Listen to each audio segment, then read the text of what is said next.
It is May, and Eric DeCosta is still out there making some multiple roster moves. That's what we're talking about on today's show.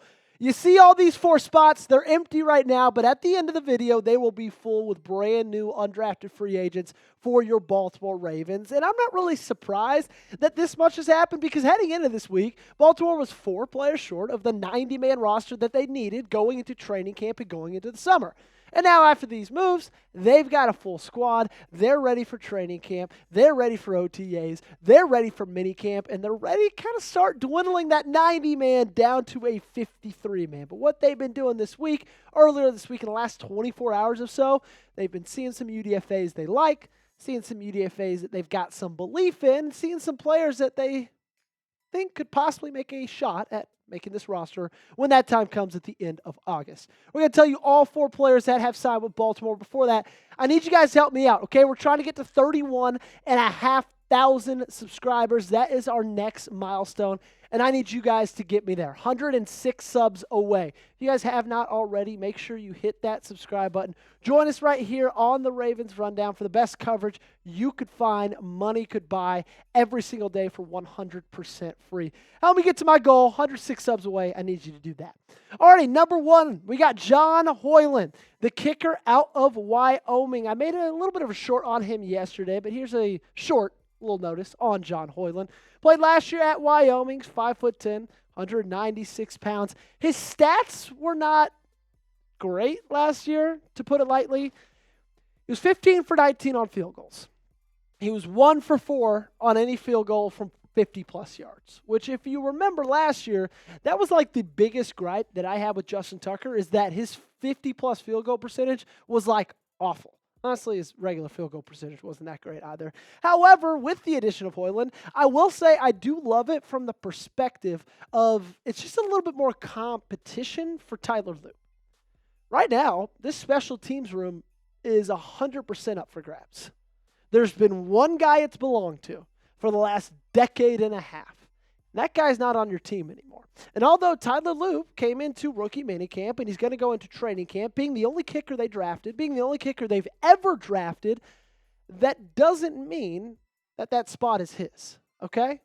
John Hland's there for a little bit of competition. And while I like that competition added, I don't think it should stop there because I don't know if John Hland's going to be the one that gives him the best competition. I would love to see Baltimore go to the UFL. I've talked about this a ton. But you have Jake Bates that kicked this last year for Detroit. It was great. Obviously, Brandon Aubrey is one of the best kickers in the National Football League for Dallas, and he was playing in the UFL like 2 years ago. Well, here's a name to look at, Rodrigo Blankenship. I know we all remember him from his time at Georgia. He's got the rec specs. We all remember his picture with Quavo on the sideline. Dude's a legend. Well, this year in the UFL, he's 16 for 16 on field goals and 5 for 5 on 50-plus yarders. So he's kicking very, very well. I would not mind. I don't see the harm in getting that guy a spot on the 90-man roster, throw him into training camp, and say, hey, best one gets the job. I think that'd be good for all 3 of those guys. Let me know down below, though, what's your confidence in Tyler Loop? Loop, there it is. How you feel about him? Scale of 1 to 100. Let me know your thoughts in the comment section. Our second signing we're talking about today is the one I'm most excited about. It's Kayan Rucker, edge rusher out of UNC. Now, there is a little bit of an interesting thing to note with Rucker.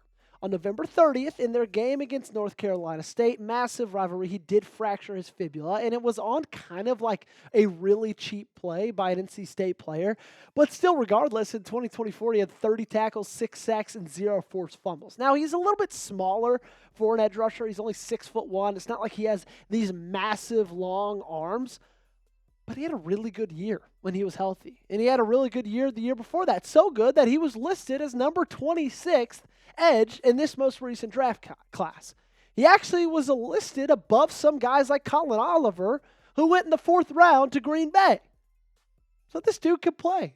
It's easy to see that when you look at what he was able to do over the last 4 seasons. He played 5 total years in college, but 6 sacks this last year, 8.5 sacks the year prior, 7.5 sacks the 2 years prior to that. I mean, look at 2023, 61 tackles, 15 tackles for loss, 8.5 sacks, and a forced fumble. I mean, this guy's got a lot of really good possibility to him, and he's going to join an outside linebacking room filled with Kyle Van Noy, Tavius Robinson, David Ajabo, Mike Green, Adafe Owe, Adisa Isaac, DeJuan Black, Malik Ham. Like, he's going to be there with some really good players. And what I like about it is that's a really crowded room as of right now. And I don't think we're going to have to worry about Rucker as of right now because of that injury. But I think the fact that you could get him on this roster, you could probably get him on that practice squad, maybe give him a little bit of an injury designation in 2025. I think that if you can keep him around in Baltimore, next year when they have to make some decisions about Kyle Van Noy and his age, Adafe Owe and his contract, David Ajabo could be cut in like 3 months. I think having Rucker on the squad, a guy who's been really good in college, has a lot of really good traits, I don't think that's a bad thing one bit for Baltimore. Let me know, are you excited about Rucker? If so, like today's video, hit that thumbs up button. I think Rucker could be a really good player. I don't necessarily see him fighting for a roster spot this year. I think that injury is going to hamper him a little bit in that, but still, I'm excited about the possibility of his future with Baltimore. Up next, we got 2 more big roster moves to talk about. 2 more undrafted free agents have joined the squad. I'll let you know who they are. But a guy who joined the squad a long, long time ago was the first-round selection for the Baltimore Ravens.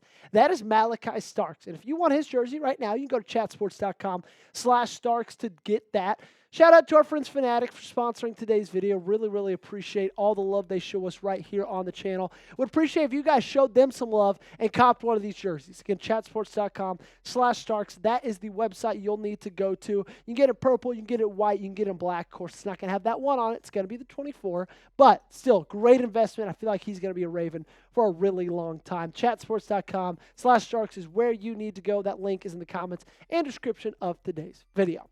Let's talk about Lucas Scott, offensive tackle out of Army. Thank you for your service, Mr. Scott. He's a big boy, 6'3", 307 pounds, big in the sense that he weighs a lot, not super big, 6'3". That's not the tallest for an offensive tackle, but still, 0 sacks allowed, 14 games played with a 90.4 PFF grade. Now, I will remind you, he was playing for Army, so it's not like they were in the air raid. He didn't have to pass block a ton, but that just shows you he's used to blocking for a run-first offense. And looking at this offensive line right now, he's not going to test any of the starters, right? UDFAs rarely will, especially UDFAs that are signed like 2 or 3 weeks after the NFL draft has concluded. Ronnie Stanley's not going anywhere. Roger Rosengarten's not going anywhere, right? But I will say the more depth and competition, especially in that room, the better.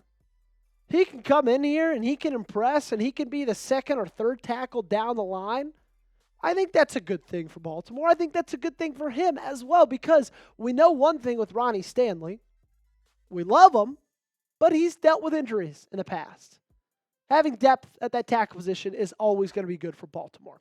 And the last one, let's talk about Keon Martin, defensive back from the University of Louisiana, Lafayette. A little bit of a mouthful. Not the biggest guy, 5'11", 5'9", 166 pounds, 56 tackles this last year, 2 interceptions, 6 pass breakups. He's had a pretty good season for the Raging Cajuns. What jumps off the page with him, though, is his athleticism. An 8.14 RAS score.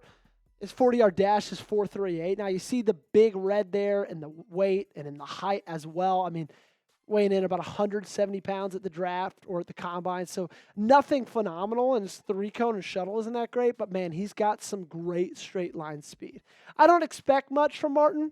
I think this defensive back room is already pretty deep as it is. Now, I don't want to say it's deep with elite talent.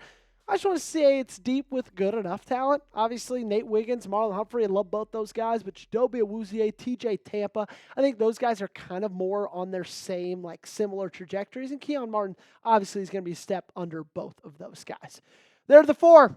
Which one's your favorite? Okay, is it John Hoyland? Is it Kayan Rucker? Is it Lucas Scott? Or is it Keon Martin? Let me know in the comment section down below by typing their initials.